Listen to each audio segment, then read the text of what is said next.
Why are people so upset with the Shrek trailer?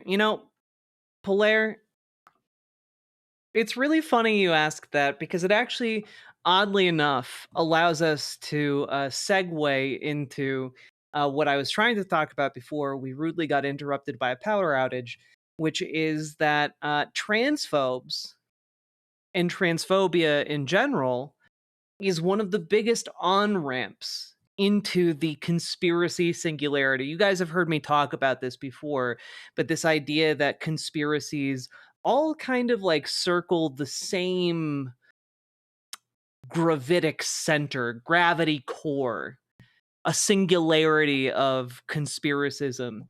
And a really good example of that is transphobia and bigotry in general. But in the case of transphobia, it so permeates the conservative mind that a lot of people are transvestigating the new Shrek trailer. Um, and that's how cooked conservatives are in this country. They have fear mongered about trans people so much and to the utmost degree that people genuinely are doing like skull shape analysis to determine whether or not Shrek is trans. And that's causing them to go even more nuts, if you can possibly believe that. And that's a more like lighthearted, I guess, manifestation of this the transphobia. I guess like, like the stakes are relatively low when it's a children's film, whereas the stakes are relatively high when we're talking about actual human beings. Now, one of the things I wanted to point out about this is that you've got George Takei over here going lies, lies, lies about Tommy Tuberville claiming girls' high school teams are made up of totally boys, and like lying, saying that Tommy Tuberville here is lying implies that Tommy Tuberville has like an agenda here, that he is, deliberately spreading falsehoods in order to achieve. And the more concerning aspect of this that too few people really contend with, and that I'm grateful that again Casey Explosion over on Blue Sky pointed out, it's not that he's lying. He and many others like him sincerely believe this. The thing people need to understand is that transphobic bigots like this believe in an alternate reality conjured entirely from conspiracy theories of secret satanic trans cabals running everything and won't be dissuaded. And this is, by the way, why anti-empiricism is encouraged within fascist movements. It's because in the embrace of anti-empiricism is essentially just a feels over reals, a vibes over evidence type situation. And Tommy Tuberville is one of those people who is dumb, yes, but in that stupidity comes something dangerous, and that is fanatic belief, right? In the depths of stupidity you can find, once you have traveled its long and winding corridors, you can make it to the center of the labyrinth, where you find that in fact you can just believe something because you believe it. It's a thought, the ultimate thought terminating cliche. And what do I mean by that? How does this relate to trans people? How does this relate to like the conspiracy singularity? Well, by being dumb and embracing dumbness and a complete lack of critical thinking, you can be like, well, this is how the thought process goes for like trans people, right? Well, trans people are, obviously duplicitous for embracing a gender identity that they can't possibly have. So they're liars and deceitful. And why does one lie and deceive? because they have bad intentions. What bad intentions could they have? Well, they want to be in public and be seen by people. And who's the most impressionable person in the public? Children. And like you can just like make these connections without any kind of factual basis. And you start, fear mongering through that. And by aligning all of these dots for others, other people start fear mongering along the same lines. It's a cycle, because people fundamentally, on some level, in the current era, are conditioned that trans people are kind of icky. That's kind of one of the things that our wider society has really been beating the drum of. And what ends up happening there,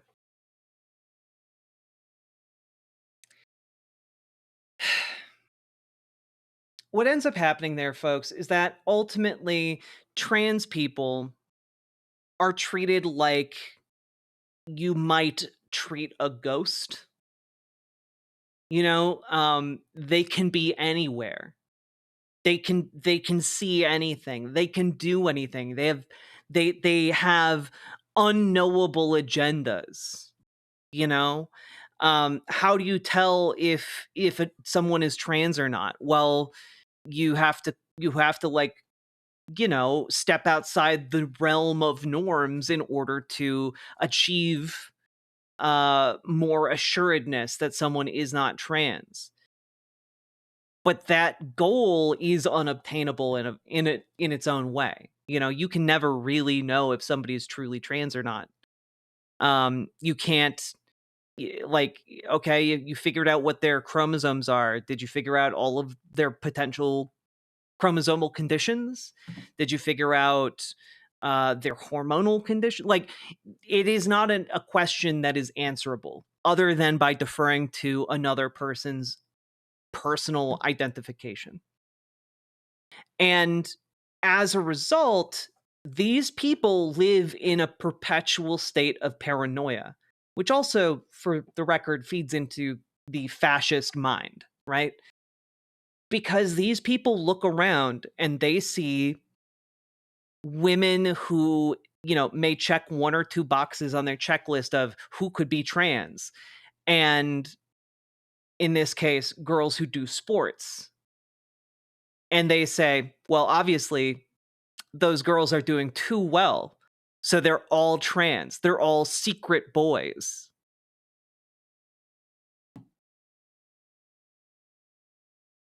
That's the kind of thing that stupidity allows you to do when you've reached the level of being a fanatic.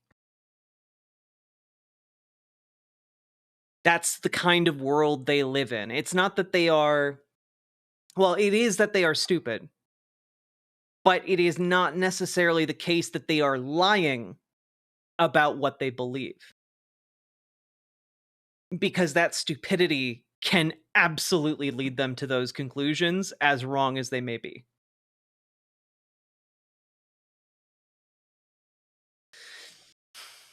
So it's very interesting to me. It's a whole topic that I think we need to dig into more often. I do think we also need to acknowledge some of the other things going on, just a couple of the smaller ones, and how absolutely cooked our country is right now. Donna ghosts? Yo, Pluvius, thank you for the 4 tier 1 subs. I really, really appreciate that. And, I think I hear the Dona Ghost in like 5 to 10 minutes. Stay tuned. But folks, the Trump administration is taking in a number of people. We talked about this a few days ago, about how one of the guys who was brought in to gut USAID was previously working in USAID before, in the previous Trump administration. And we learned that apparently he illegally met with members of like armed revolutionaries who want to restart the Serbian war. That's the thing. And you know, it'd be one thing if it was just one guy who wanted to do that. But I think maybe we need to take a look at this Kingsley Wilson here, who in 2023 posted "Make Kosovo Serbia Again," which is, genuinely one of the most unhinged things you could possibly post. And maybe it wouldn't be that big of a deal if Kingsley Wilson wasn't someone, put into some kind of position of authority, like, say, joining the Department of Defense as deputy press secretary.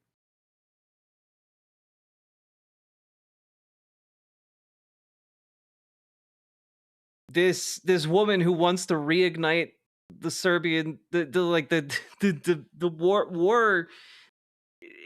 I don't understand.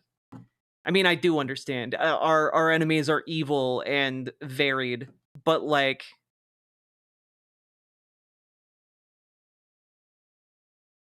genuinely insane.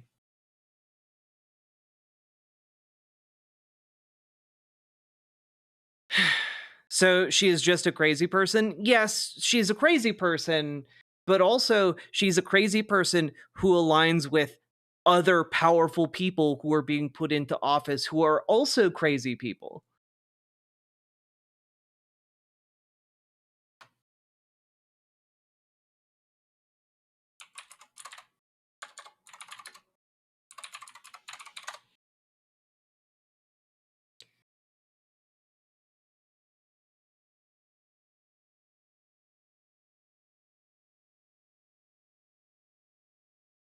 I just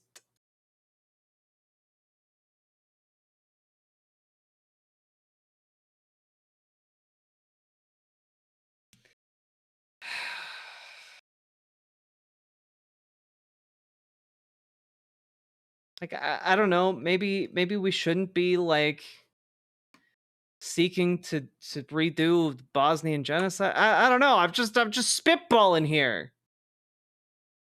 Maybe we should be trying to do that. Not crazy, she's evil. I would say the two often go hand in hand, but not always.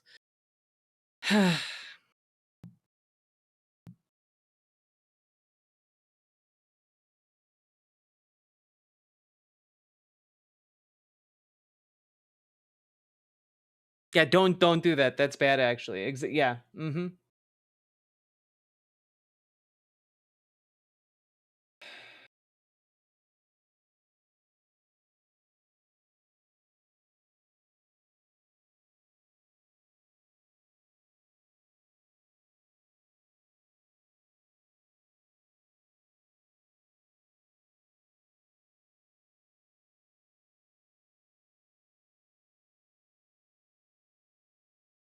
Where do these people come from? They've been gestating in tubes for the last several decades, waiting for their time in the sun, and they're getting it.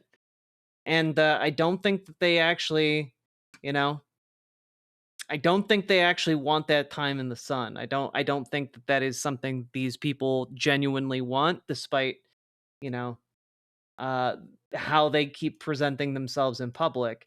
Um, Now, I will end with one last thing just for this little tangent.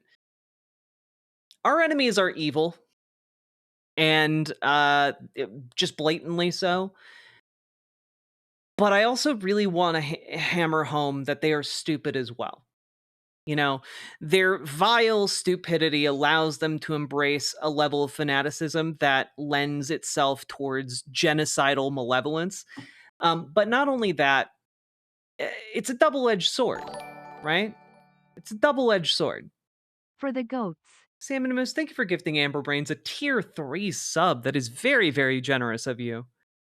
Um, that stupidity is also something that will ultimately makes this type of ideology difficult to maintain over a long period of time.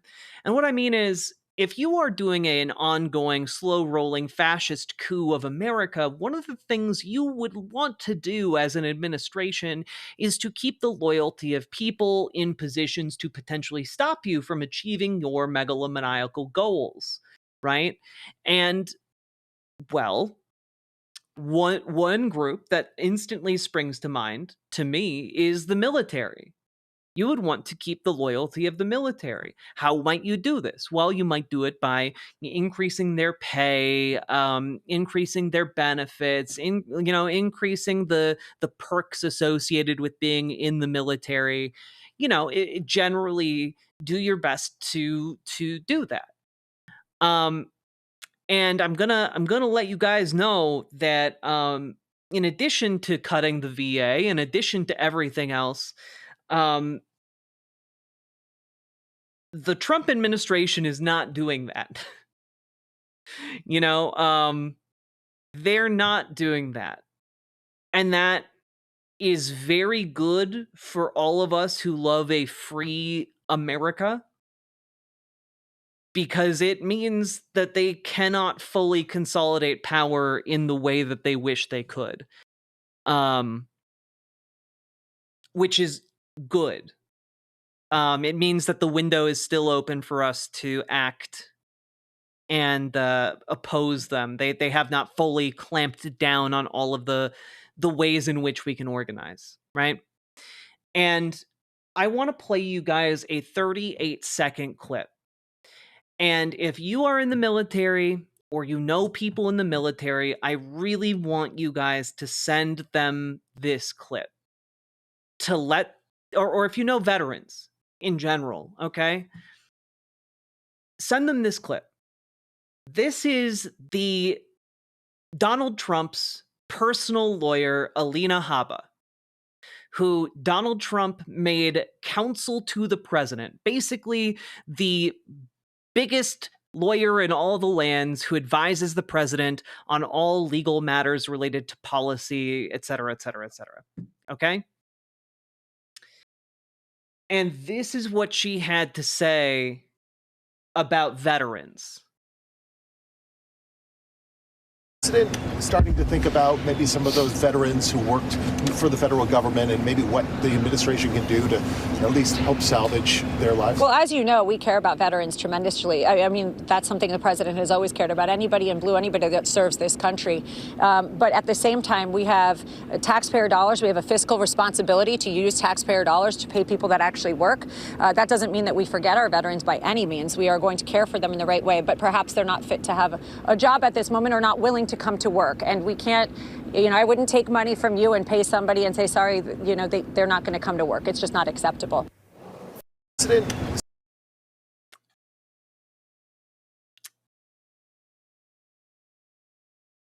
Perhaps some veterans don't deserve a job.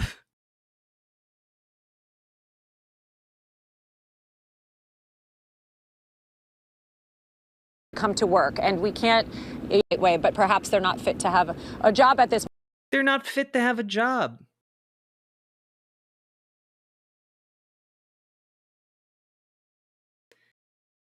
Moment are not willing to come to work. And veterans. They just aren't. We all know how veterans are, not willing to come to work. This is like a level of shitting on members of the military I've never seen from the government. That is what Donald Trump thinks about soldiers. That is what Donald Trump thinks about veterans. And if you are a current soldier, it is, and you're like, well, it doesn't apply to me. It's what he's going to think about you someday. You're someday you're going to retire.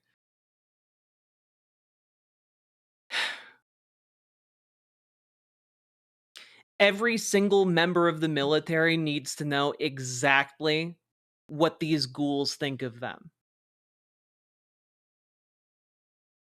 This is how Donald Trump treated John McCain. Yeah, he thinks soldiers that get captured are losers. Soldiers that withstand months of torture in order to save their fellow soldiers, losers.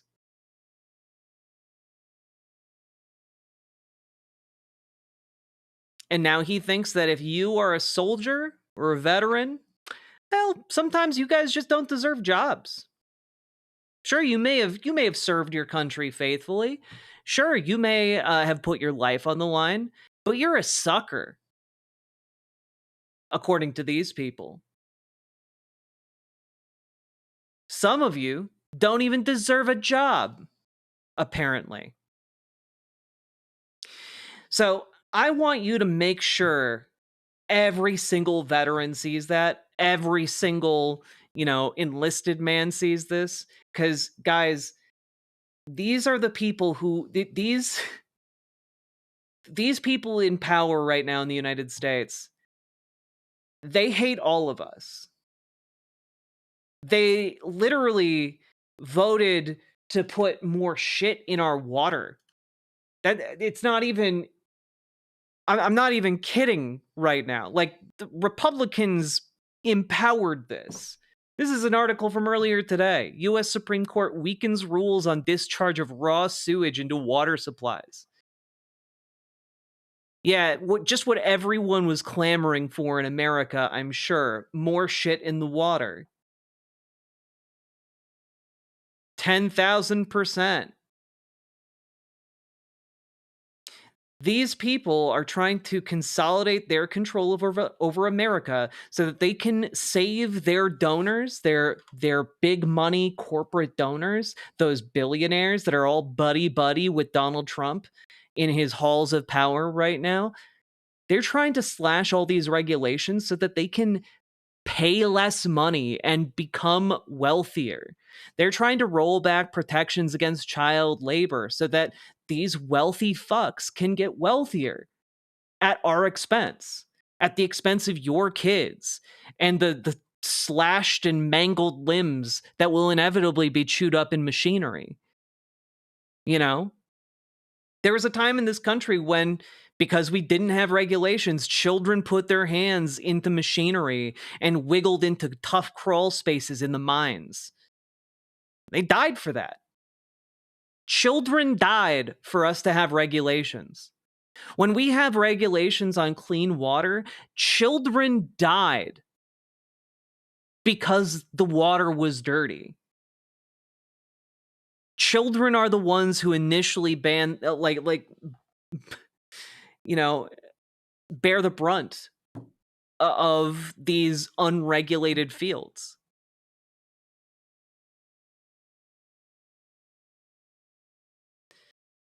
A lot of people died for every OSHA regulation, but a lot of people also died for a lot of other regulations.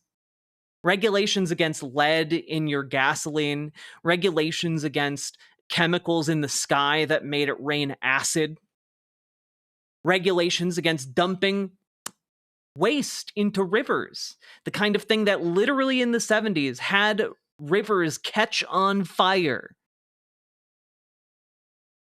That stopped because we started regulating it.